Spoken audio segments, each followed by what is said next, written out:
As the polar ice caps melt at an unprecedented pace, an international race is on to exploit the abundant resources in the region. How best can nations benefit from the positive effects of global warming? And two exclusive interviews I conducted while visiting Greece recently, looking at the long-term impacts of violence in the Middle East and efforts by a photography project to help children affected by the violence. Welcome to The Point, live from Beijing. I'm Yoshino.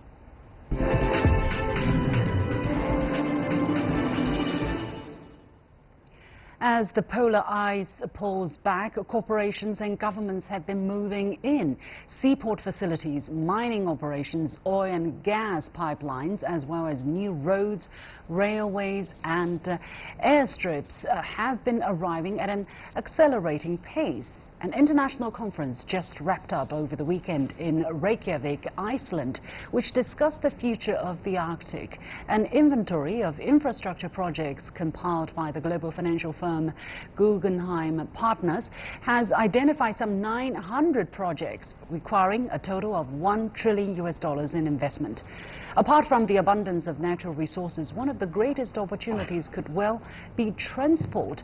At certain times of year, polar routes, or the so-called Silk Road on ice, would be 30 to 40% shorter than the conventional Suez Canal route linking East Asia and Northern Europe.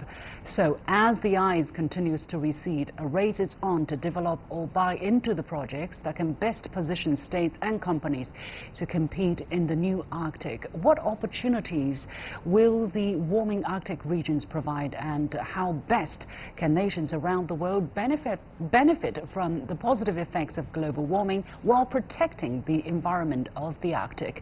I'm joined from Moscow by political analyst Pavel Felgenhauer, from Tokyo by Naoyuki Yoshino, Dean of the Asian Development Bank Institute, and here in Beijing by Professor Liu Baocheng from the University of International Business and Economics. Gentlemen, welcome to the show. Professor Liu, let me go to you first. First of all, let's talk a little bit about China's position on the Arctic. China released its first ever white paper on the Arctic at the beginning of this year. What are the economic benefits and strategic importance of the Arctic to China? Well, China is now the world's largest exporter, so the better connectivity with the larger part of the world, particularly to the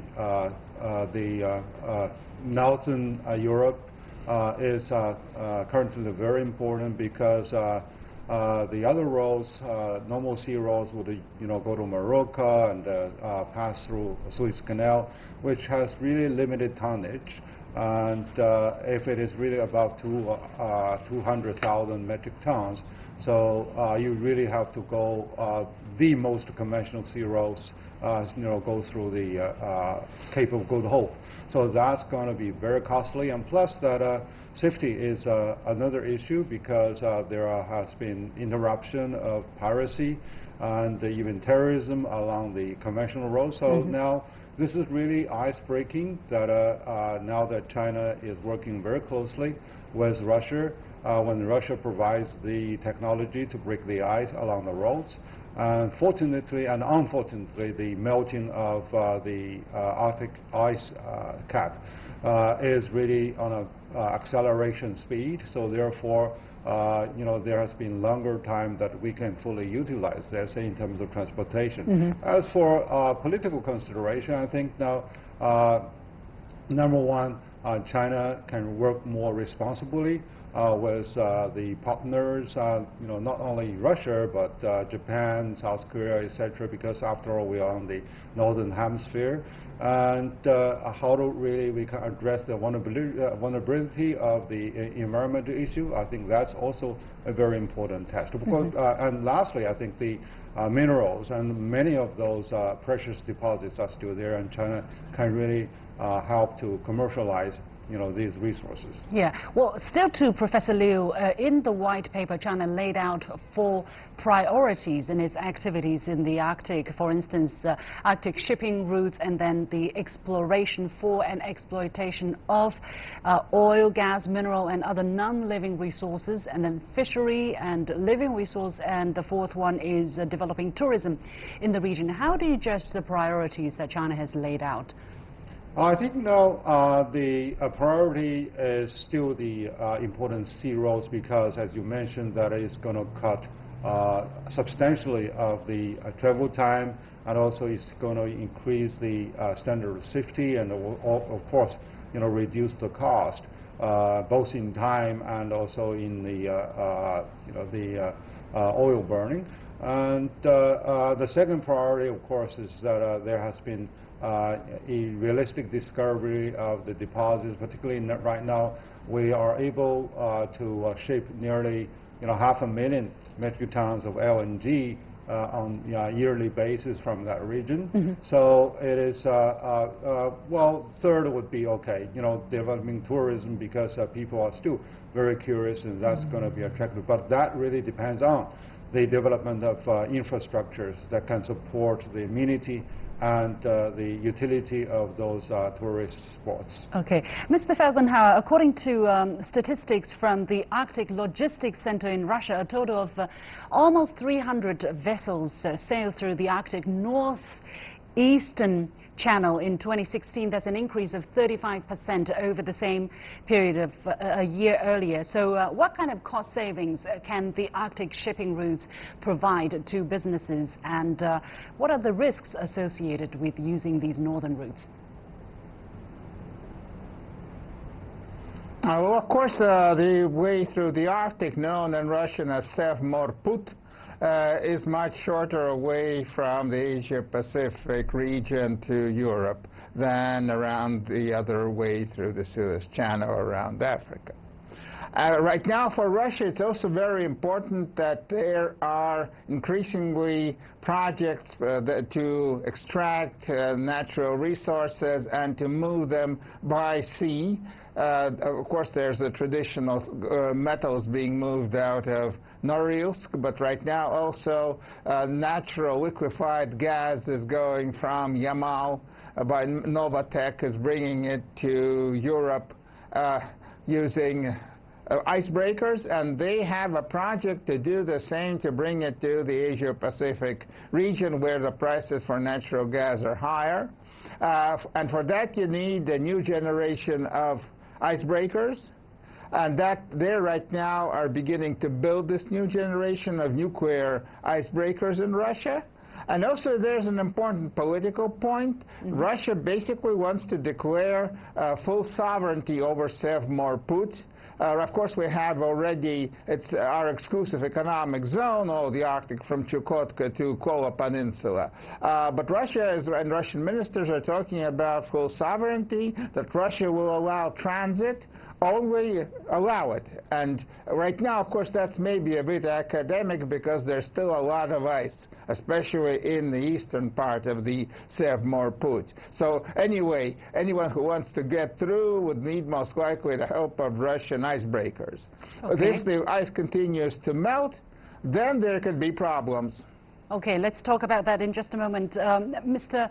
Naoyuki Yoshino in Tokyo, how do Japan and South Korea see the prospects of Arctic exploration and exploitation? How does Japan involve itself in the projects? I think in the traditional old days, Silk Road was the only way to connect east and west. However, we have multiple channels to connect east and west right now. As we have discussed, shipping is one of the ways, and air is another way. So I think there are merits and demerits of various channels, and railways and highways will connect a certain amount of shipment into the region. And it is also important to develop the surrounding area of Silk Road. Just only transportation is not enough. So developing the regions, some countries, tourism can be developed. by this Silk Road. Some countries' agricultural farmland can be developed. They can sell their products to other countries. And if that can be connected to Korea, Japan, to the West, then it's a huge amount of connectivity can be created. And that will enhance economic activities and wealth of all the regions. So I think the development, not only just constructing Silk Road is important, but developing the regions suitable for each region will be very important. Okay. Well, some Russian experts are warning that it might not be so easy. For instance, Alexander Sogunin of St. Petersburg State University has said that it is actually naive to imagine that the Northern Sea route, either past Siberia or straight over the pole, will ever be easy. If you have ice, you can use an icebreaker, but when the ice melts, you could find yourself in a Titanic-like situation. Mr. Felgenhauer, how do you look at such warnings? Of course, it is going to be always a tricky way to get through. And Russia is building not only icebreakers, but also special, say, tankers for liquefied gas who are good in icy conditions, who can withstand the ice shield if need be. And it's a very vulnerable environment, and that is one of the reasons why Russia insists that it should have full control, full sovereign control, not to allow it to be a free for anyone sea route. That the Arctic sea route is tricky, and Russia should be in control at least of its part. Of course, Canada actually has the same ideas, that it will sovereignly control the other part around America. Okay. Professor Liu, having heard what Mr. Felgenhauer has said about Russia trying to strengthen its control over these sea routes, however, China has been stepping up its cooperation with Russia in these activities. For instance, Russian Foreign Minister Sergei Lavrov said in 2015 that China is one of Russia's top partners in Arctic cooperation. And in December last year, Russian President Vladimir Putin officially declared China a participant in the construction of the Arctic traffic corridor to build the Silk Road on ice. So what kind of progress has been made, and what do you feel could be some of the weaker links? Well, China has already made a number of maiden voyages and later on the cargo shaping. And most importantly, China has realized the dream actually of digging the liquefied natural gas and shipped very smoothly to China, because China is very much reliant on the energy supply, and we also need to diversify the supply sources. In the meantime, when China is resolved to boost the Rust Belt area in northern east part of China, so the geographical advantage is very obvious. And in the meantime, actually, China is looking at a larger picture. We can really go through the Bering Strait by either westbound or eastbound to Canada. So that can really bring a huge prospect. So we are talking about hundreds of billions of US dollars saving.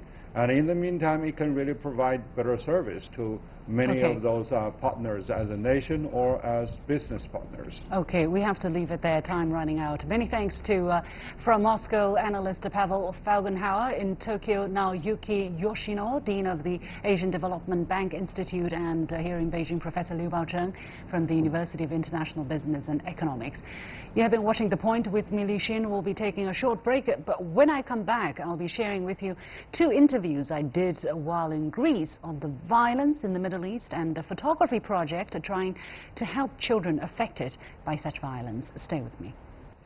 The Middle East continues to be the flashpoint of the world. The civil strife in Afghanistan continues unabated, and the country is not back on its feet. The war in Syria seems never ending, and other regions are equally troubled. What are the forces that are at play there? I talked to Bakhtiar Amin, former Iraqi Minister for Human Rights, during my trip attending the 2018 Rhodes Forum in Greece. I started by asking him how much suffering is the violence causing in the region.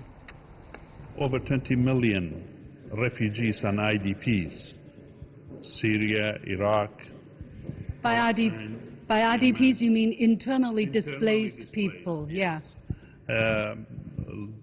North Africa, Yemen, etc. And unfortunately, we have time bombs with all these children growing up in refugee camps, and many of them without access to any educational system. And we have a young population in the Middle East. We are going to double our population from almost 400 million inhabitants to 700 million by 2050. And we are not investing as an international community in the region enough in our youth. They are about 2/3 of our population, and 70% are below the age of 35, 50% are below the age of 25.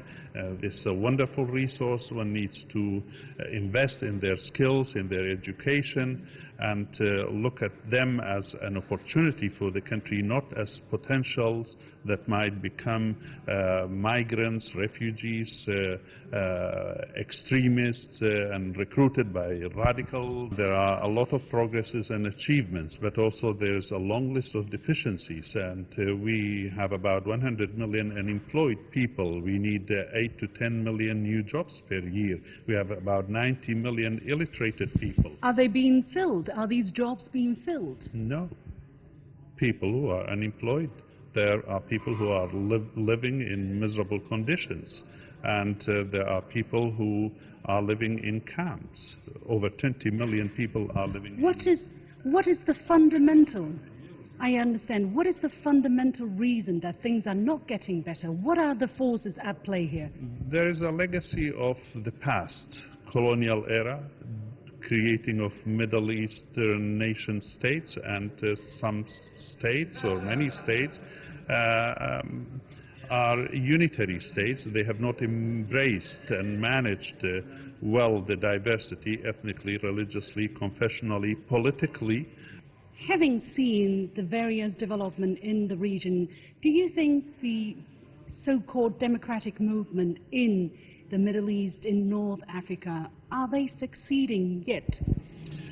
Not entirely. There is a slight success in Tunisia, which is a positive example in the aftermath of the Arab Spring. But there have been changes in the minds, and also in the minds of the rulers and also of the society. And the situation has opened up since what happened in Iraq 2003 and its impact on the entire region.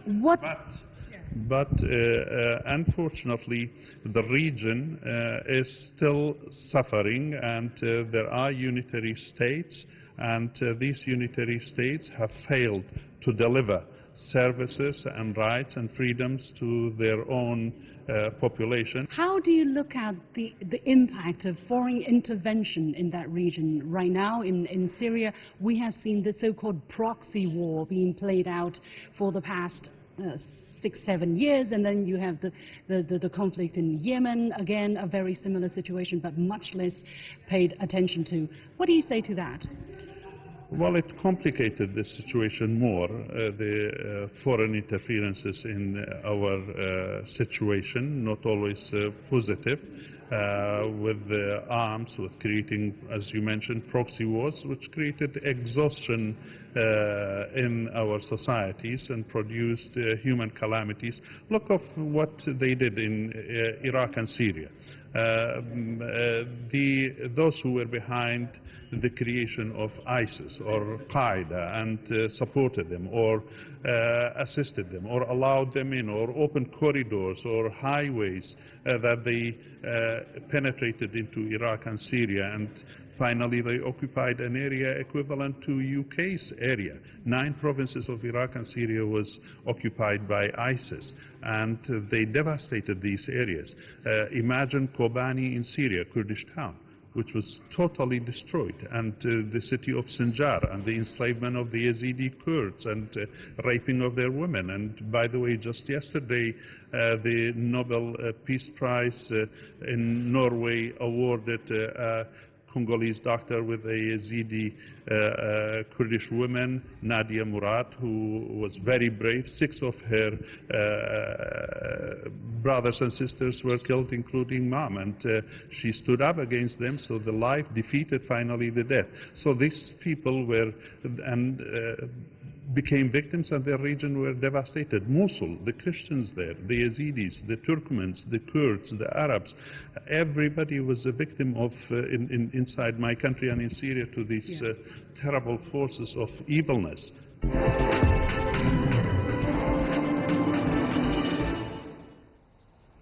On the sidelines of the forum, I was captivated by pictures that are part of the project Exile Voices, which teaches photography skills to young refugees from war-torn countries such as Afghanistan and Syria. The project was initiated by the renowned Iranian-born photojournalist Reza Degati. I asked Dilazad Degati, the son of Reza, about the stories behind those pictures. So that's a girl in a tribal village in Afghanistan during the war, and it was just after a bombing, and you can see in her eyes that they're kind of all a mix of anger and of hope that are mixed, and she's kind of telling us something, and we don't know really what she's telling us, but that's how we have a connection toward her. Her look, her eyes is like a link between her story and our Indeed, I find it very stunning, the way how she looks, that innocence, but that almost there is a shock, there is a complete loss. She doesn't know what is going on, but there is a technical detail here. Does she have makeup? Is that kind of a tradition? No, it's not makeup at all. It's not a made-up photo. It's because her village and her region, her area are really a lot bombed. They found this coal that they use around the eyes to avoid the bombing blinding the kids and also the adults. So that's why she has these black things around the eyes. Indeed, there are some script here as well. It's almost like a poem. Let's read it. Here it says, "And you, where is your house? It is there, very close to the village. I run all day, I play with the ground, I talk to the flowers and hide behind the trees. When I see a stranger, I run fast, fast until I get home." The picture was taken by my dad, who is the photographer, Reza, and for the past 28 years he worked with my mom, and she's a writer, so she tried to rewrite and put it in a literature way what the people expressed when he was taking the picture. Okay, and what is the feeling of people like this girl? What is the saddest thing in her eyes, on her mind? I think it's, look at me, and what are you doing to avoid me being in that situation? So she is basically condemning the military conflict that was going on. What does she say? I would not put those words in the eyes of a 5-year-old girl. I would just think that when you see from the other part of the world this girl, and you know what's going on in her country, you have this feeling that you have your own responsibility on trying to find ways to make their life a bit better, and that's why we're dialoguing here. It's because we want to bring peace, and that's also what the project is about. Yeah, let's take a look at some other pictures. Mariam Hussein, 14 years old. Yeah. What is the idea?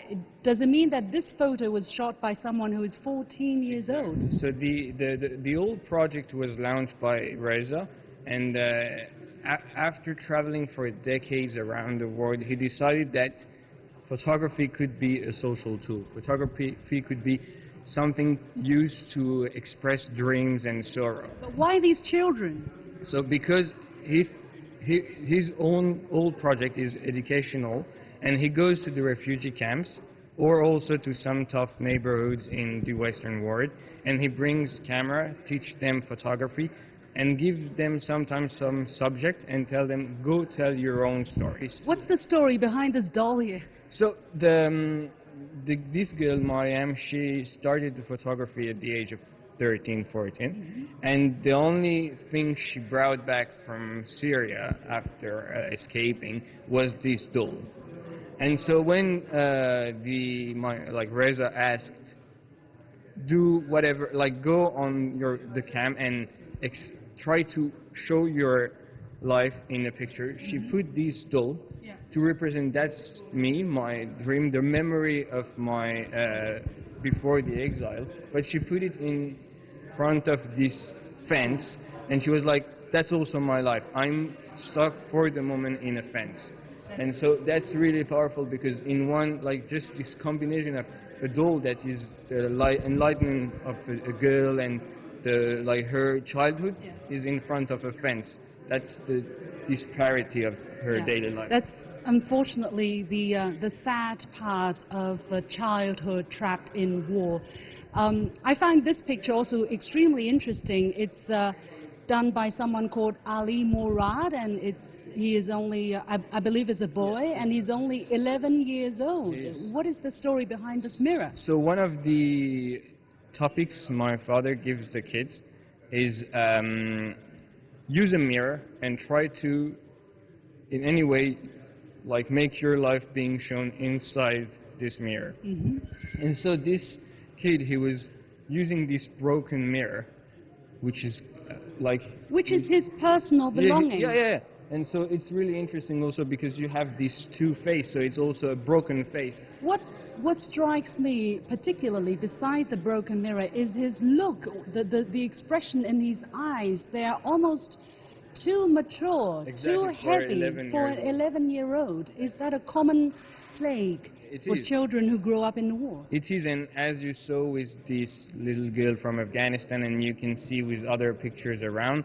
the look express all the anger and the question of why am I here today?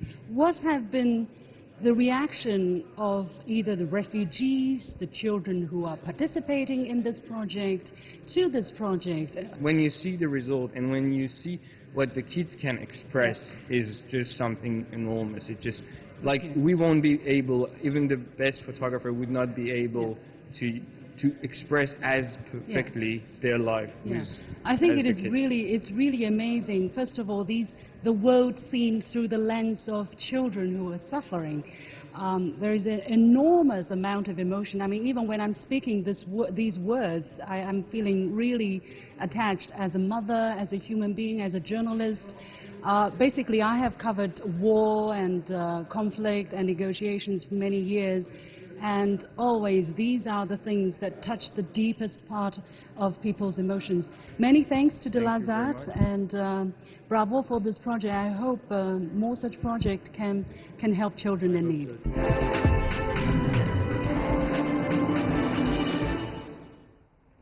That's all for this edition of The Point with me, Liu Xin. As always, you can follow me on Facebook and Twitter using the handle The Point with LX. Download the application called CGTN to watch the show on your mobile devices, or go to YouTube and look for CGTN The Point. Thanks for watching. You've got The Point.